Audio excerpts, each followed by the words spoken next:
This is Atlantic Spotlight.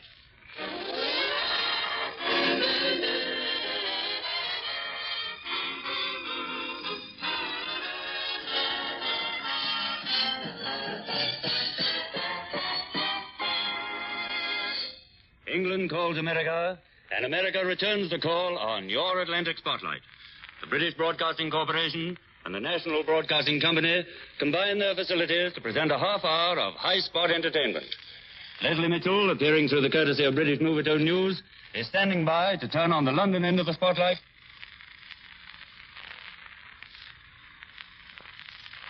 Well, this is Ben Grauer in New York calling Leslie Mitchell in London.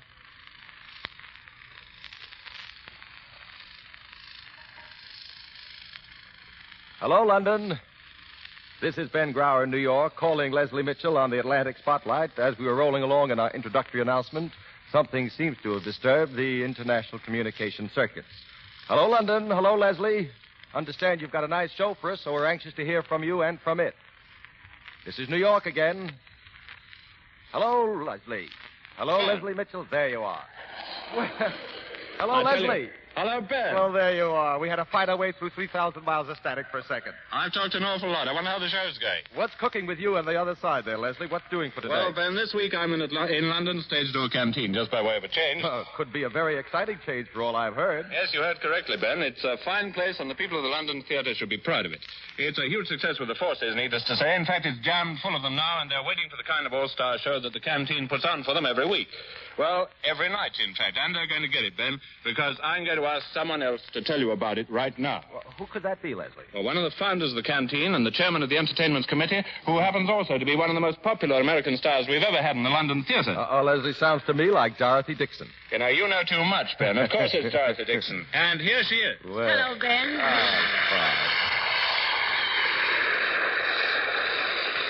Well, Dorothy, welcome to Atlantic Spotlight. Seems to be the only way we can bring you back to America is by radio.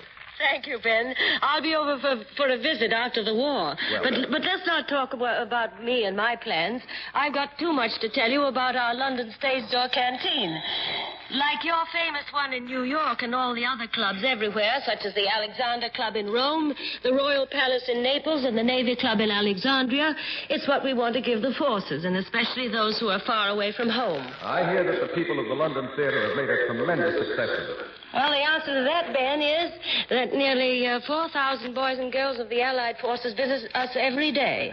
And at 9 o'clock in the evening, when our theaters are over, we give a show for them. And they're the most interesting audience to watch you ever saw.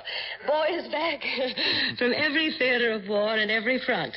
I've talked to British Bill just back from Arnhem and American Joe on his way home from a Japanese concentration camp, and watched them talking to each other. It's wonderful to hear them laugh and to see them dancing and to know that our canteen is doing what it set out to do.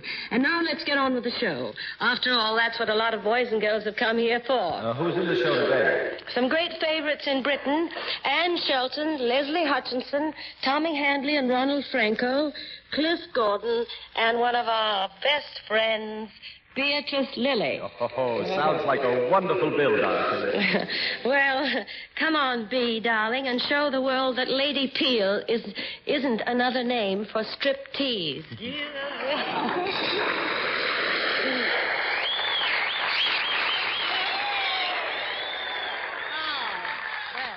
Yes, and from now on you can call me Simon Legree Lily, because I'm going to crack a whip. Instead of patting the artists on the back like the usual master of ceremonies, I'm going to insult them. It's a little theory of my own. If you say they're terrible and they turn out to be good, you'll think them even better than that. Well, my first victim is a comedian. I hope. His name is Cliff Gordon.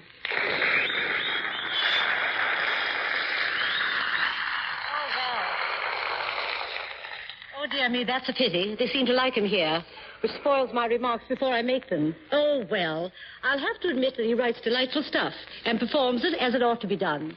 Come to think of it, I've asked him to write some material for me, so I can't insult him now. Anyway, I didn't really want to. America's most popular British bantamweight comedian, Cliff Gordon. Hello, Oh, hello, Beatrice. Hello, Clifford. That was a lovely introduction you gave me. It says here. Where? Here in the script. Oh, they gave you one of those, too, did they? What do you mean, one of those? What do you think it was? Oh, you never know these days. Might be anything. When anybody puts a piece of paper in my hand, I just sign it. Now, what was I out here for? Oh, yes, to introduce you. Well, I suppose I'd better leave it to you. Fool that I am. Thank you, V. Now, most of us have, at some time or other, had to go through the ordeal of learning French. At school, it always amused me to hear how children of different dialects of the British Isles managed to infuse their dialect into their French accent. For instance, one time we had to learn a little French poem called Ma mère que j'aime beaucoup, which in very free French sounded approximately something like this. Ma mère que j'aime beaucoup me donne tout, j'aimerais cette bonne mère ma vie entière. Elle me soigne tout petit, on me l'a dit, elle a balancé ma couchette blanche et proprette. Well, that very approximately and in very free French is how it should sound. But listen to how it sounded when a little fellow called Angus MacDonald, who most obviously came from somewhere near Glasgow, got hold of it. Ma mère que j'aime beaucoup me donne tout. J'aimerais cette bonne mère ma vie entière. Nou, me smijt die uiteen, maar laat deel balans maken, of lunch for okay? But even the French language has been known to take on a bit of blarney. But I don't know if you will understand the Irish version of it at all. Ma mère que j'aime beaucoup m'a donné tout. J'aimerais cette bonne mère ma vie entière.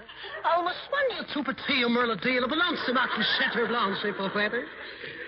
And not 100 miles, not even 100 yards away from this stage door canteen, it'll be the Cockney version. The Cockney boy who says, Mama, j'aime pas à Johnny Text, eh?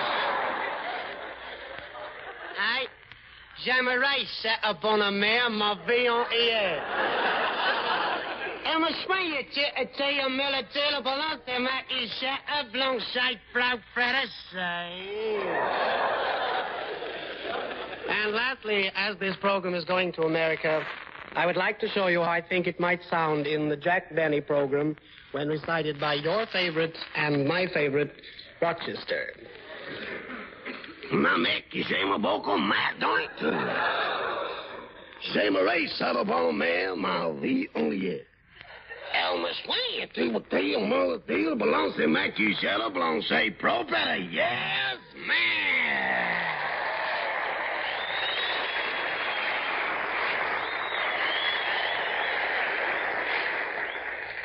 Thank you, Cliff Gordon. We'll write to you as soon as we've learned how to write. Now, I don't know whether our American listeners have ever heard of Hutch. Well, you can see that the name is the winner over here. Hutch, Leslie Hutchison, to the income tax collectors, is a West Indian who has been one of our most popular broadcasting and recording stars for 15 years.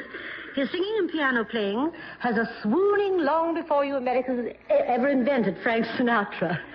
Copycats. Well, prepare to join me in a delicious swoon, because here's Hutch with a couple of songs.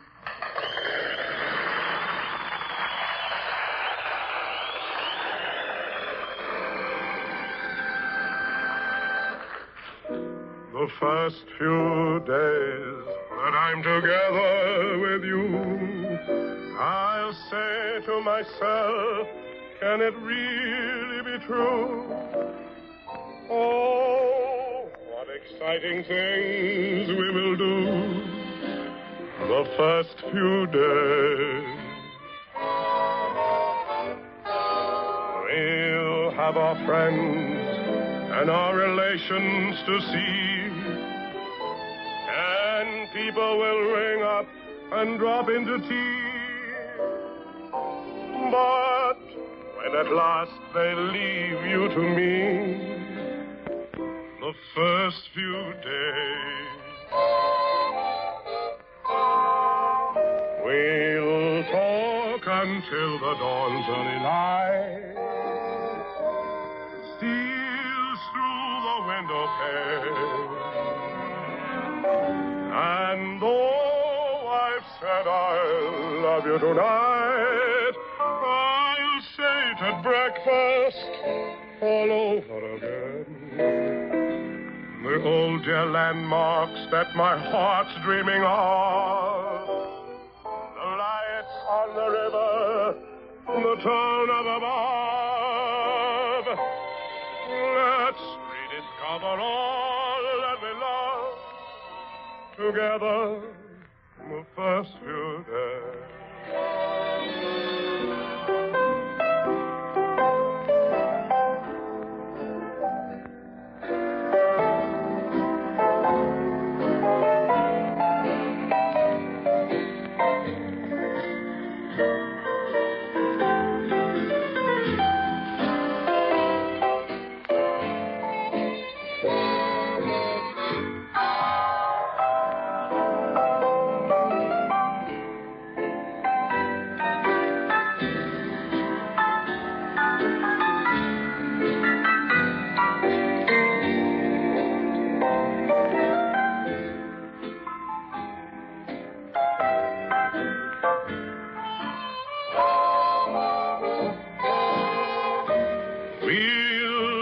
Until the dawn's early light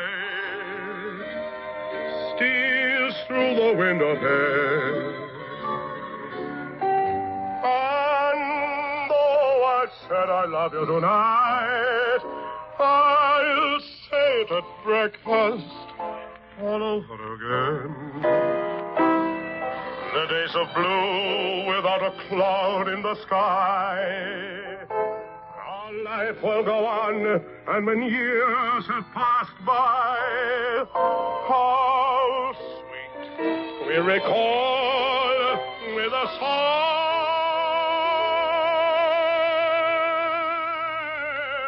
those heavenly first pure days.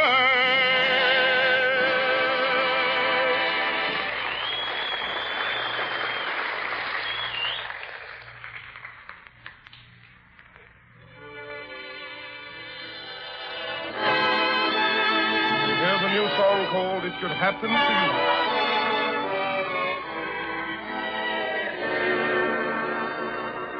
Hide your heart from sight. Lock your dreams at night. It could happen to you.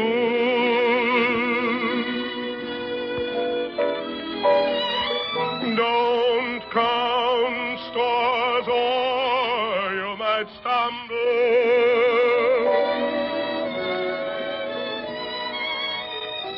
Someone drops a sigh and down you tumble.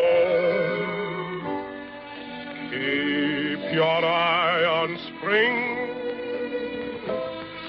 Run when church bells ring. It could happen to you.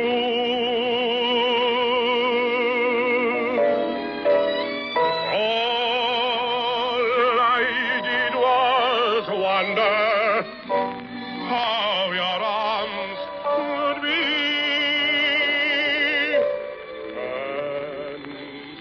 It happened to me.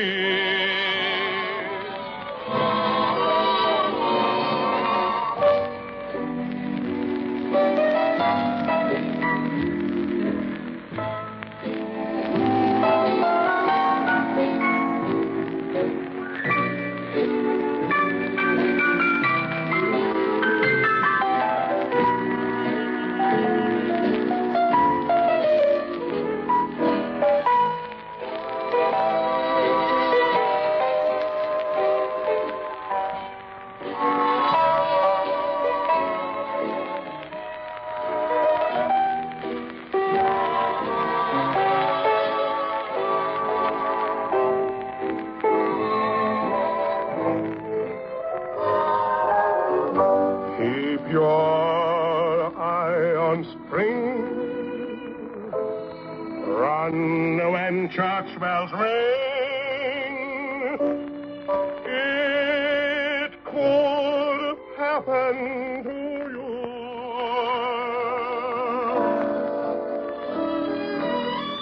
All I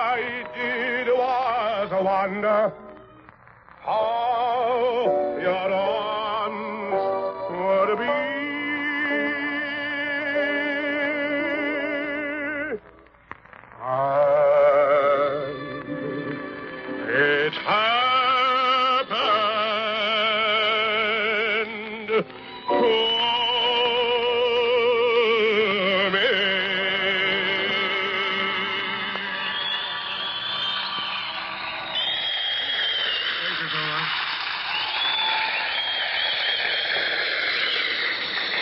dear, where am I? I always say that after swooning, don't you? Thank you, Hutch, for one of the best swoons I've had this year. And now, before we go a step further, I want our listeners, both here and overseas, to meet a great lady of the American theater who has been the guiding spirit of New York stage door canteen. London playgoers remember her with affection and admiration. Her name, if you haven't guessed it already, is Jane Cowl. Are you there, Jane? Yes, Bee. Over in New York? Yes, Bee. And not only delighted to be speaking to you again, and to London, which was so kind to me, and which I love so very much, but very eager to extend greetings to your stage door canteen from ours. When the war broke out in Europe, the theater people of New York joined together and called themselves the American Theater Wing of the British War Relief. This American branch was headed by Rachel Crothers, distinguished American playwright. When Pearl Harbor was attacked so suddenly, we incorporated as a purely American organization because we knew we were in it for good. And we called ourselves the American Theater Wing War Service Incorporated. I was one of the charter members. We had a big meeting to which most of the theater people came and started a campaign for money. How the stage door canteen was evolved, I'll never tell you. It was spontaneous combustion. Someone, it might even have been I, mentioned the word canteen, and we were launched.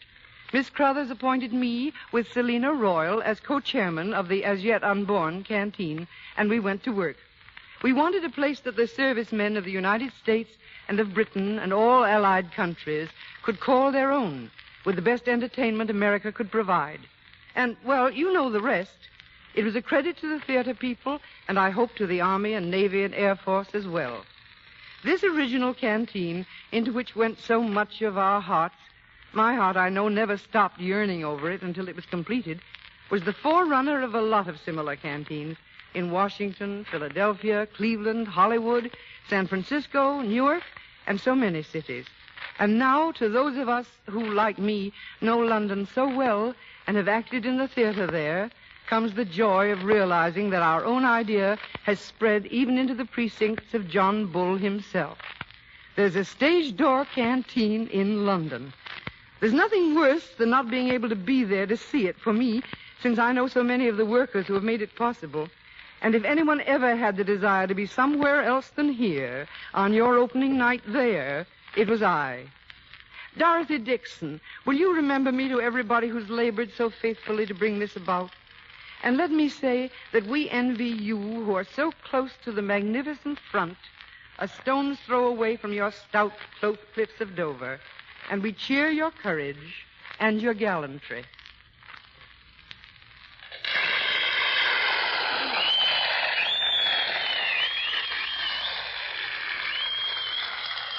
Thank you, Jane Cowl. And here's our best wishes for the continued success of New York Stage Door Canteen. I'll be dropping in to see you there very shortly. Well, we will be more than glad to welcome you, Bee, and we'll put you right to work. Oh, why not? It's all for the same good cause. But now I must put two comedians to work. They're very famous ones over here, and many of you in America know them, too. They work separately as Ronald Frankau and Tommy Handley. Before the war, they used to team up under the names of Murgatroyd and Winterbottom.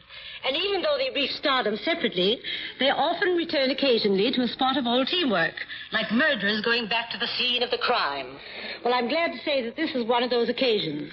So here are Ronald Frankau and Tommy Handley as Murgatroyd and Winterbottom. 2 lines on a single song.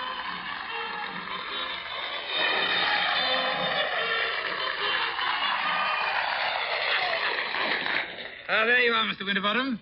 I've been hunting for you everywhere. We've got to sing before we patter. I don't see why it doesn't matter if we do or don't. Well, I shall sing. I won't.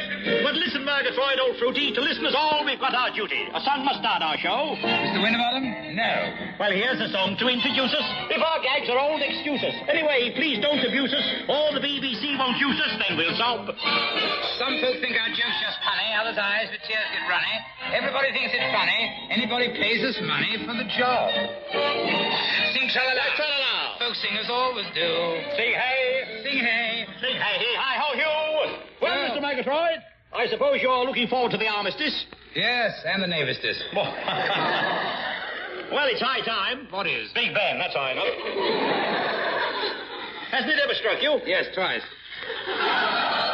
When? 2 o'clock. Oh, I see, yeah. What will you do when the dove of peace arrives? Shake hands with Olive Branch. Oh, yeah. She's a nice girl. I prefer sisters. Sisters? I didn't know she had any. Good heavens, there are branches all over the world. All over the world? Can't be the same family. Why? Well, their names are Legion. Oh, yes, there they are. Well, when it comes, I hope it'll be a permanent peace. Like my wife's cake. I don't get it. No, that's the point. I always do. Last time there was the League of Hallucinations. I hope this time it's not going to be a Dumbarton hoax. If that's not putting the cart before the horse. Well, that's better than putting the force before the cartel. You know, women's services will have to be in the Army of Occupation too, Bernard. Sure. Arms and the man. Ah, that's the Army of Osculation. I beg your pardon? I said that's the Army of Osculation. Oh. By the way, have you ever realized the difference between the American women in the services and ours? Yes, their uniforms. Quite right, yes. And where would they be without their uniforms? Yes. Of course, they've got drive, these American women. That's a left-handed compliment. Oh. Have you ever motored in the U.S.? Hey? I said, have you ever motored in the U.S.? Oh. Hi. Oh. No, I've never been to Ohio, but... I once smuggled a charming dame into Illinois. Chicago. She had Cicero of lovely teeth. Did they Chattanooga? I don't know. It must be difficult to learn to drive on the wrong side of the road. That's right. For us, but not for them. No, for us, the left is right. Don't let's talk politics. Righto. Well, motoring will be very different after the war. In what way? Well, you'll be able to take your car out. I've still got mine. Do you remember it? It has 5 wheels. 5 wheels? Yes, one strapped on the back. Oh, yes. Not a waste of wheels. How many cylinders is your car? I don't know. I've been far too busy to count. By the way, what did you run your car on? On the road, usually. Oh, I see, yeah. What do you run yours on? Credit. Well, how many people could you seat in your car? 4 comfortably, 5 familiarly. Did you change gear often? No, I kept the same clothes on all the time. What did you do to a gallon of petrol? Put some in my lighter and clean my flannels with the rest. Oh. I opened the bonnet. I opened the bonnet of my car the other day. Sure. What did you find? Oh, I found the works, the manager, a picture of Lillian Gish and me snowshoes. Happy days. Well, maybe next year we should be able to go to Switzerland again, Murgatroyd. Do you really think you'll be going next winter, Bottom? Well, I may dilly-dally in a chalet by the valley. How about you? Yes, I'm counting on shouting by the fountain on the mountain. Oh. Well, why not take your tricycle and bring me back an icicle? Enough. By the way, do you like skating? I prefer whiting. Oh. Can you cut any figures on the ice? Well, yes, my own, very often. Do you like a bobsleigh? I prefer a 2-bob one, more comfortable. Yes, they are. Tell me, did you ever do any skiing? Well, I did the big jump over the bottomless pit. Was it? Yes, and I wish I had been, too. Now, about the armistice. And navistice. We've done that Oh, once. yes, I have. Now, what's going to happen afterwards? Well, ultimately, the tools of war should be turned into the tools of peace. And battleships into canoes. And shells. Yes, what about shells? Shells should be wound round the eggs again. And relay to Frank Sinatra.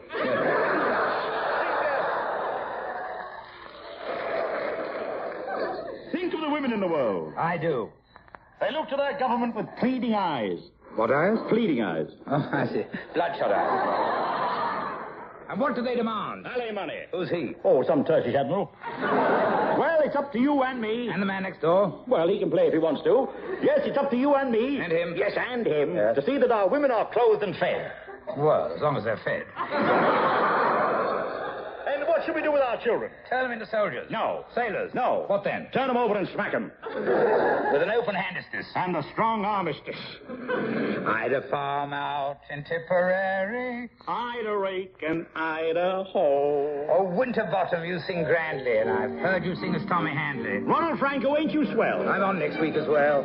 Indeed to goodness, Mr. Look-you. I can't think why on earth they book you. Ah, they're wise, the BBC. Yes, they're always using me. Ah, the double turns they've got 'em. No announcers ever shot 'em. Though they're copybrooks, they blossom. Murgatroyd. And Winterbottom. Never would. Though nothing could be so absurd as us, agree if you have heard us. There are speed postpones our murders. Nobody has time to murder us if they could. Sing tra-la-la, oh tra-la-la, folk singers always do. Sing hey, sing hey, sing hey, hi-ho you. Sing hey, sing hey, sing hey, hi-ho. ho, you. Bang.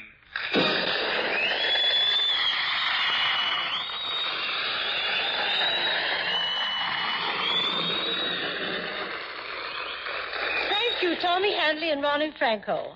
That was as stimulating as a slap on the bare back with a wet electric eel.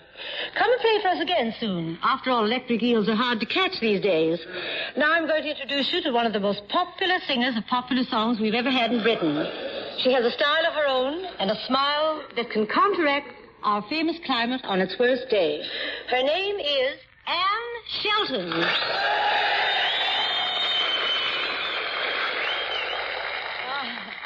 Well, I don't need to say any more. The troops have said it for me. Come on, Anne.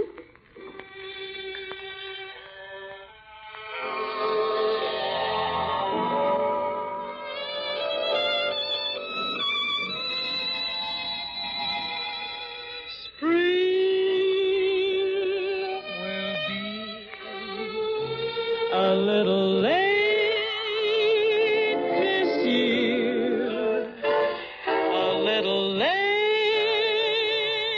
arriving in my lonely world over here.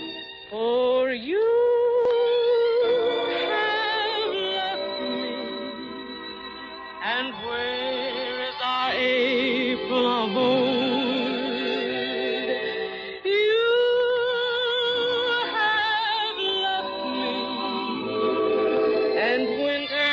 Continues cold as if to say spring will be a little slow to start, a little slow reviving that music it made in my heart. Yes, time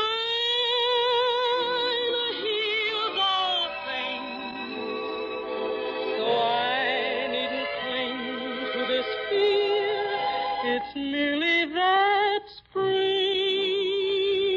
will be a little late this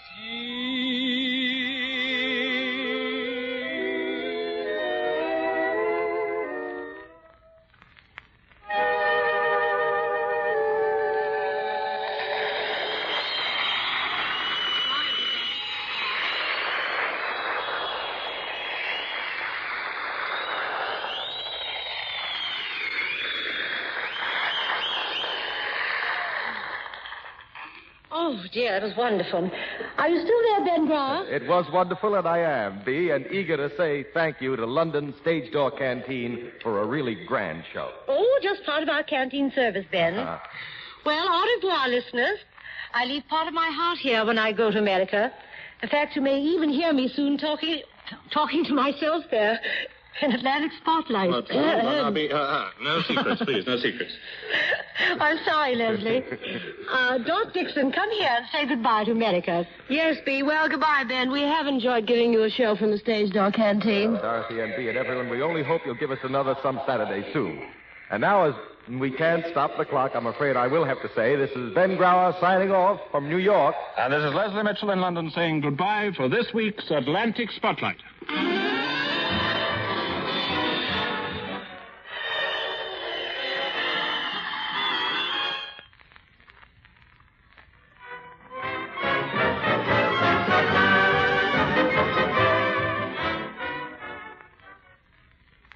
Atlantic Spotlight is a joint presentation of NBC and the British Broadcasting Corporation.